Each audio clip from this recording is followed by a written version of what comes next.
சேலம் ஆத்தூர் அருகே மலைப்பாதையில் சென்ற அரசு பேருந்து கவிழ்ந்து விபத்திற்குள்ளானதில் 4 பள்ளி மாணவர்கள் உட்பட 6 பேர் படுகாயமடைந்தனர். கூடுதல் தகவல்களை செய்தியாளர் ரவியிடம் கேட்கலாம். ரவி, இந்த விபத்து எப்படி நடந்தது?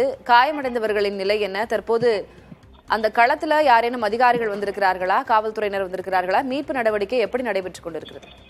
திலகவதி, ஆத்தூர் நகர பேருந்து நிலையத்திலிருந்து வழித்தட எண் 33 என்ற பேருந்து வந்து மலைப்பகுதியான பைத்தூர், கல்லுக்கட்டு, தவளப்பட்டி உள்ளிட்ட பகுதிகளுக்கு செல்லும் பேருந்து இது.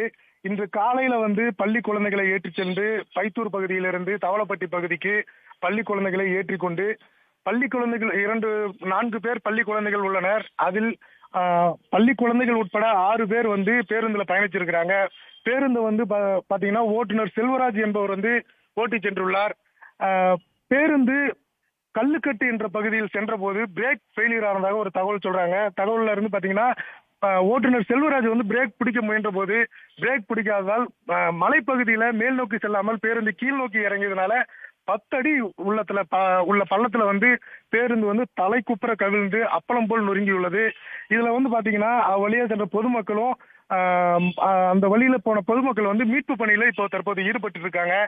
குழந்தைகள் வந்து பாத்தீங்கன்னா பள்ளி குழந்தைகள் வந்து பேருந்துல வந்து போனதுல கவிப்பிரியா, ராமேஸ்வரி உள்ளிட்ட குழந்தைகள் வந்து இப்போ முதல் கட்டமா அவங்களை மீட்டு ஆத்தூர் அரசு மருத்துவமனையில சிகிச்சைக்காக அனுமதிச்சிருக்காங்க. அதே போல பாத்தீங்கன்னா பேருந்து ஓட்டுநர் செல்வராஜ் என்பவரையும் ஆத்தூர் அரசு மருத்துவமனையில சிகிச்சைக்காக அனுமதிக்கப்பட்டு சிகிச்சை அளிக்கப்பட்டு வருகிறது. திலகவதி, விவரங்களுக்கு நன்றி ரவி.